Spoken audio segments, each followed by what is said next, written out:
When I was a kid, The Elder Scrolls was a tough series for me to initially get into. I first discovered it watching my cousin play Oblivion, and then at home I tried playing my dad's copy of Morrowind because I figured it'd probably be the same thing. It's the same series. But then I got very confused on account of my RPG experience up to that point being basically just Pokemon and Morrowind being a little bit more dense than I was expecting and gave up.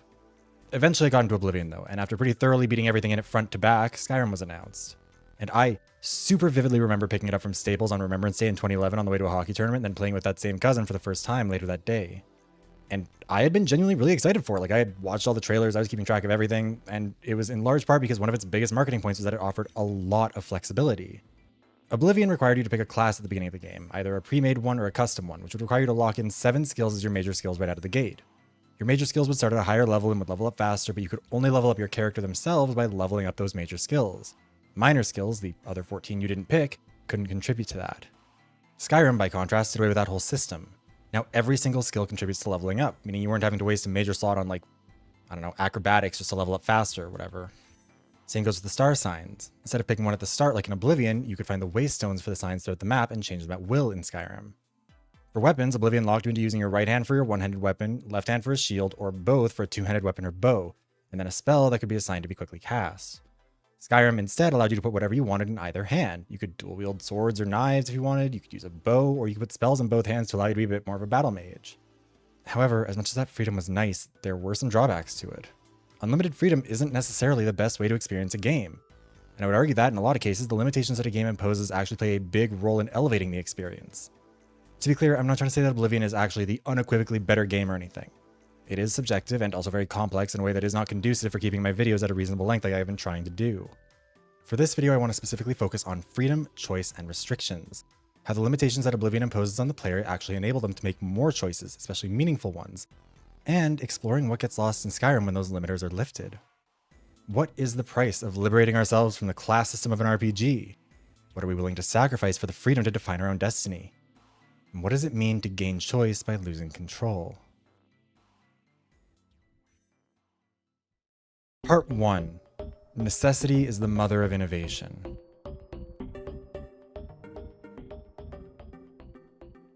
On a structural level, one of the things I really like about an RPG is being able to solve a problem or engage with a situation in a way that you aren't necessarily well suited to. And not just as the player character, but also kind of for NPCs.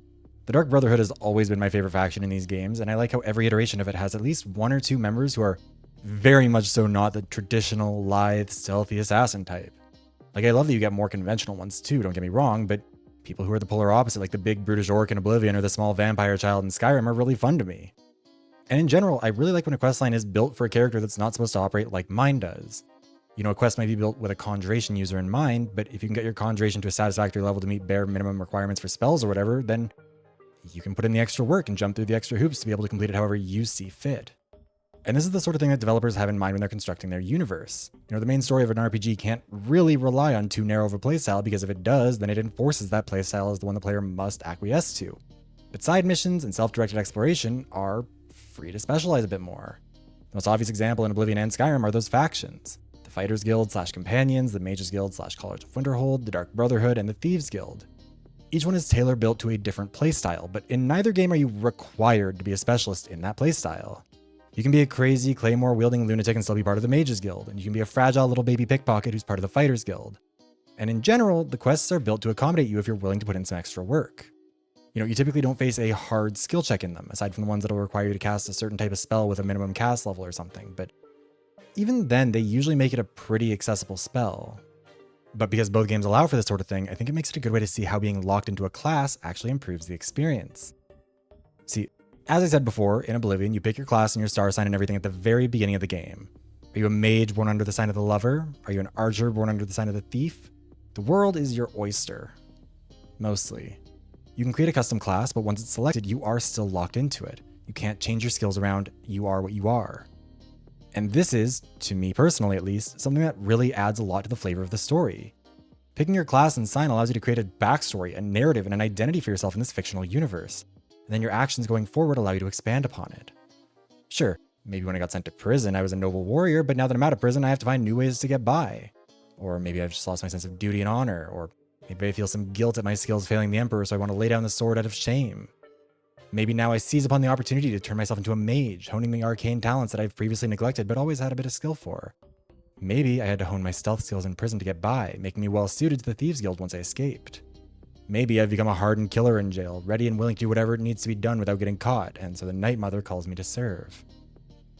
This isn't a universally positive approach, to be clear, and it is exploitable. In Oblivion, if you wanted to level up quickly, you'd pick Acrobatics plus Alteration as major skills regardless of your class, because you can really easily level up Acrobatics by just jumping everywhere. And Alteration can be leveled really quickly by just spamming unlock very easy lock spells on any openable object. However, this requires the player to actually choose to commit to this being part of their playstyle, and it comes with trade-offs. You only get to pick 7 major skills as part of your class, all of which will start at level 25, will level up faster, and can contribute to your player level increasing. The other 14 skills become minor skills, which start at level 5, level up slowly, and don't contribute to your player level whatsoever. If you do decide to go for something that allows you to quickly grind levels, you are sacrificing your ability to be good at other things and get better at them quicker. And crucially, neither of those ones I mentioned are particularly good combat skills. There isn't really one that levels up that fast. What's more, you do risk over-leveling yourself a bit, and the game as a whole, by doing this at the expense of stuff like light armor, or blades, or destruction magic that might be just like a little bit more useful in keeping you alive in spite of being much harder to cheese your level off of. Crucially, Skyrim not only is vulnerable to these same exploits, but has no way to really remove them from the equation. There is no sacrifice or trade-off associated with getting to Whiterun and forging a billion iron daggers so you can grind levels in smithing. You can just do that and move on with your life. Hell, you can even hoard your skill points that you got from all those levels and just apply them to your other abilities as you unlock more perks for them. Oblivion's approach is exploitable, but it also comes with a price tag that Skyrim's approach just doesn't. And again, to me, Oblivion's approach really works and is really fun. I like the idea of being in a position where I wanted to be a sneaky assassin wood elf who kind of just couldn't help but get wrapped up in the arena and has to learn how to fight head to head, or find a way to make my existing abilities work for me. It also means that quests can be built to challenge me in unique ways, or throw me a bone. A Thieves Guild quest might involve using magic or alchemy or something that might normally not be part of a typical thief's repertoire, and if I'm playing as a straightforward thief, I'll have to work around that. But if I came in as a mage, suddenly it feels like a way to prove that my unorthodox skill set actually does bring something important to the table. That is something very different than Skyrim, where the Dragonborn is turning into a mage, or turning into a warrior, or turning into a thief, or turning into an assassin, or whatever else functionally at will because they have to. That's what the situation calls for. They have to become that thing now. The hero of Kvatch is fundamentally whatever they were set to be at the start of the story, even if you do build beyond that. And I think that makes it feel a lot more impactful and exciting and enjoyable when you manage to force that square peg into a round hole by sheer force of will, rather than just going like, oh, okay, this quest calls for destruction magic. Let me go change my star sign to the mage and then grind a few levels and I'll be a mage now, and I can do that. You know, my heroes of Kvatch have had to adapt, whereas my Dragonborns only ever evolved. And that actually brings me to my second point. Part 2. Adaptation versus evolution.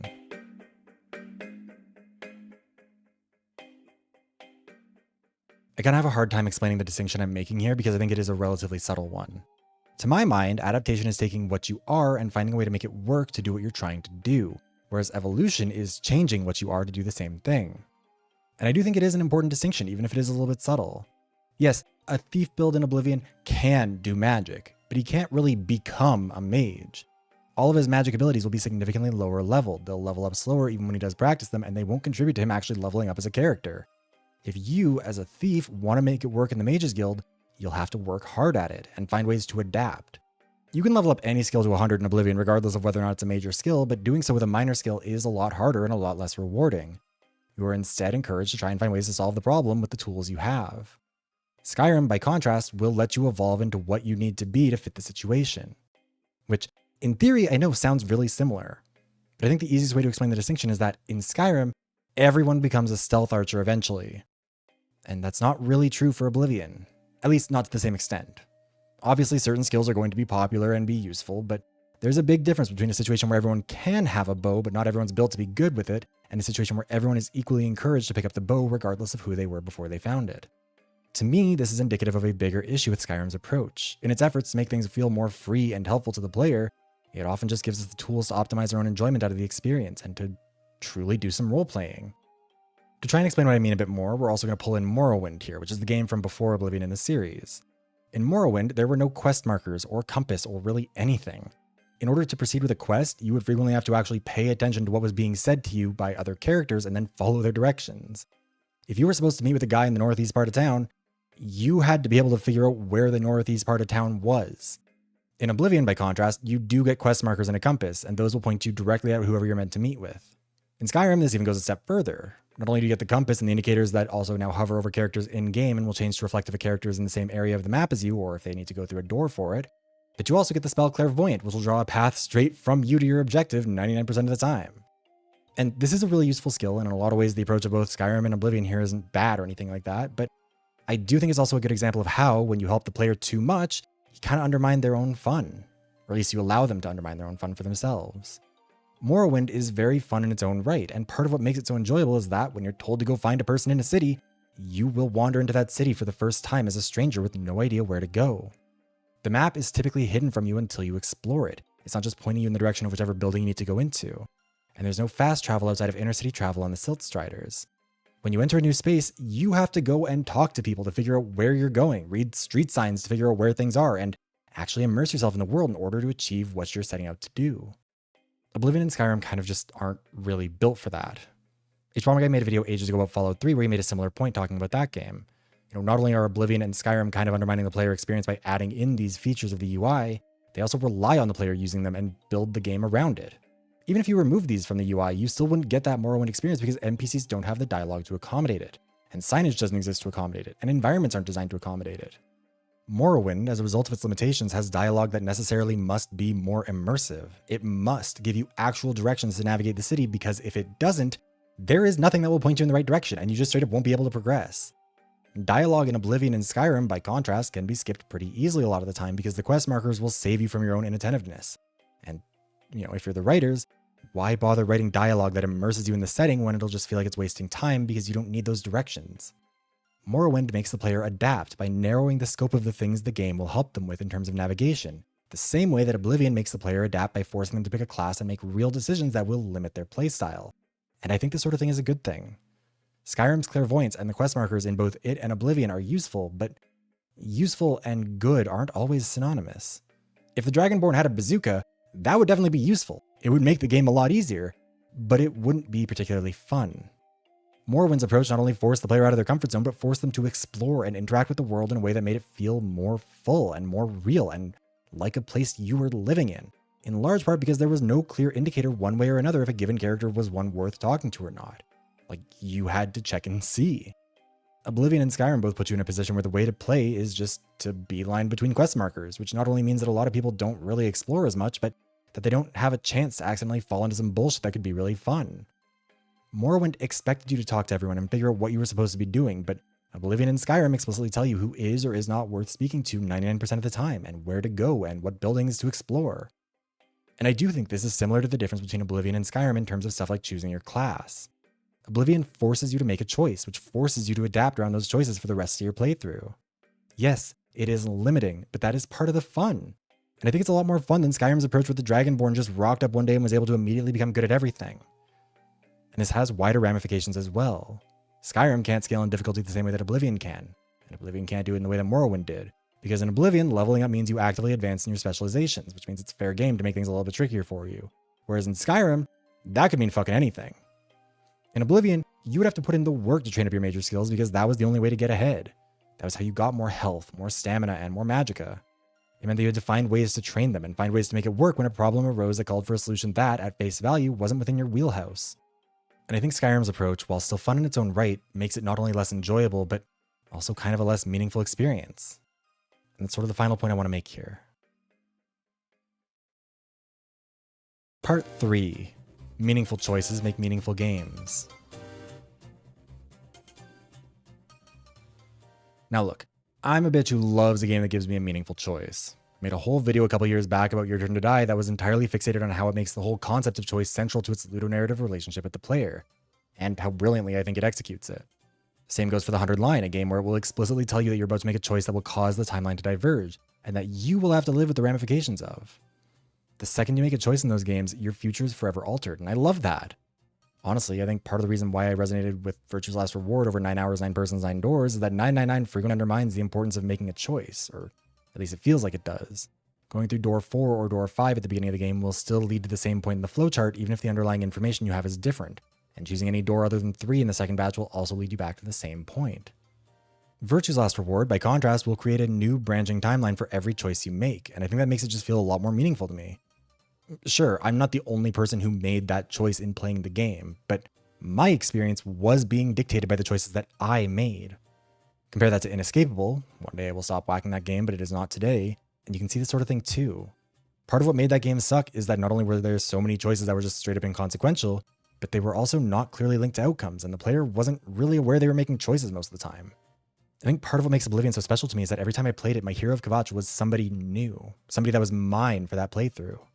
Between the classes and the star signs and the races, I was creating a character of my own with their own unique attributes and pros and cons and strengths and weaknesses. I mean, again, sure, it's not like nobody else could have had the same combination as me, but that wasn't really the point. It was unique in the sense that it made me just another person in Cyrodiil walking around with my own skills and limitations, not just a blank canvas. The Dragonborn is a bit unique in the sense that they're a chosen one on a level that the hero of Kvatch kind of just isn't. I mean, they are, but not to the same extent. But even still, the Dragonborn is never just a guy, you know? He knows exactly where to go at all times. He can master anything and become stronger. He's an amorphous blob that will inevitably evolve into a stealth archer, like how every life form seemingly evolves into a crab. The hero of Kvatch is built like a person who must adapt to his surroundings, and the fact that you're forced to make choices with who they fundamentally are makes it feel more meaningful. And that's really what it comes down to, meaningful choices that actually do lock you into something. Skyrim never really forces you to commit, to lock in, to include one skill at the exclusion of others. And this is kind of a problem throughout Skyrim, where it feels reluctant to force the player to make a choice that will actually affect an outcome and might lock them off from another experience. Skyrim doesn't want you to miss out. But as a consequence, it creates a situation where nothing can be worth missing. There can never be a situation where your mage looks at a hammer-swinging barbarian and thinks about how much easier a certain quest would have been for them, or where an armor-clad knight has to try and sneak around and wishes they maybe had made stealth a major skill. Anytime Skyrim forces you to make a choice, it's frequently fairly inconsequential to the player's experience. The choices tend to come at the end of quest lines that are now resolved, or where you basically just experience a mirror version of the same thing. You never miss out on much, but sometimes it's good to miss out on things, in the same way that it's sometimes good to not be pointed directly to where you need to go to advance a quest. In Oblivion, obviously doesn't force a ton of impactful decisions, but it does still force you to make those essential decisions about the character you'll embody, and I think that's emblematic of a fundamentally different experience. Oblivion is a game that is willing to force the player to make a choice that will determine their experience, willing to force the player to lock themselves out of certain playstyles or skill sets right at the start, as a way of saying, you get to play this game your way, but you have to decide what your way is. You can't always have your cake and eat it too, and for a role-playing game, I think that does really matter. And again, Oblivion doesn't stop you from trying to improve those other skills and working around things, but even then, it makes for a more meaningful story and experience for the player. The story of the knight who became a thief, the story of the mage who became a barbarian. Those are way more interesting roles for the player to create for themselves to play in this role-playing experience. And to be clear, obviously, I don't think Skyrim is a bad game. I've really enjoyed it for what it is over the years, and I like it a lot. And it is also just a very special game for me with a lot of nostalgia tied into it. But I think my experience with Skyrim has always felt more, sandboxy, I guess, than Oblivion or Morrowind ever really did. And that's not inherently bad either. It does allow for a lot of fun experiences, but I do think that the kinds of limitations that Oblivion and especially Morrowind had, made for a more compelling experience where the player had to adapt, had to adjust, and had to live with the consequences of their decisions right from the jump. It made it feel more earned when you succeeded because the game didn't let you switch it up on a dime to become a master of destruction magic just because it was convenient. You learned how to make it work. To me, the arena in Oblivion is a really good example of this. You had to learn how to fight and make it work for yourself across a huge variety of enemies with specializations that will almost certainly find a weak point in your armor. And it feels so satisfying when you win an unfavorable matchup by being clever or strategic rather than just being able to immediately swap from an archer with light armor and minimal combat skills to a barbarian with heavy armor and a great big hammer. Again, make the comparison to Morrowind with traversal. There is zero achievement or satisfaction that comes with finding the person you're supposed to talk to in a quest in Oblivion and Skyrim because there's always an arrow pointing your way. You didn't find them, you just followed the arrow. In Morrowind, it does kind of feel like an achievement. It feels like a relief when you finally run into the person that you were looking for and finally are done with your searching.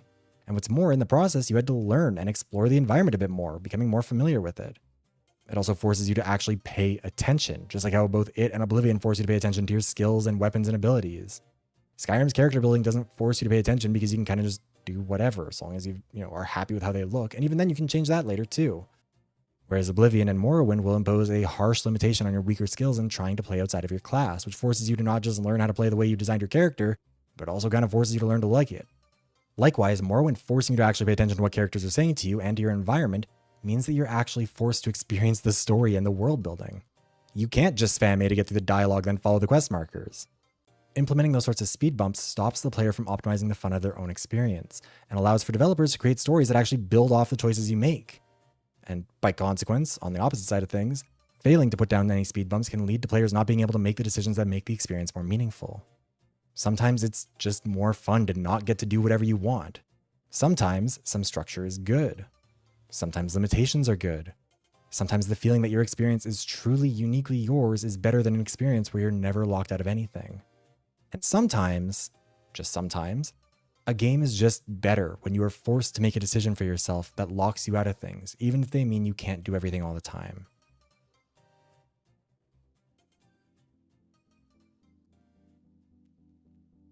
And that's where this one's going to end. Thank you very much for watching, and if you liked this, be sure to like, comment, and subscribe for more. As well, if you really want to support the content I make, you should consider becoming a channel member on either YouTube or Patreon. Channel members contribute $5 or more a month to support the channel, and in return they get to vote for one video topic per month, such as the one you just watched that they picked in February. Speaking of, thank you to all my channel members, both now and from when this video was selected. At the $25 Elite membership tier, thank you to Adele, Robot Juice, Bingo Banga, and Blue Rider. At the $10 Premium membership tier, thank you to Anja Tenart, Tortoise, Cavi Corbin, Corey Anders, NJD, and Mooney. At the $5 channel membership tier, thank you to Cage the Orc, Fish Toast, Alex Stone, Destiny, Cadence, Marsh Alice, Gavos, Crimson Cyclo, CatLover192, Corey, MV, The Only Enigma, Mariah, Meep Cube, Noisy Pitta, Harv, Marcy Gaskell, Deku_, Lala the Bambi, Safon, Teo Tamara, Alinea, Caffeine Jelly, Aiden S, Nelos, 1000 Dumplings, Ismi, Lily Hero, Mitzicore, Bubble Boy, Shy, Brian, Shine, Ox, Prolaya, and Gallium Conch. Whether you're a channel member, a subscriber, or just decided to click on this video out of curiosity, thank you very much for watching, and I hope I'll see you around again soon.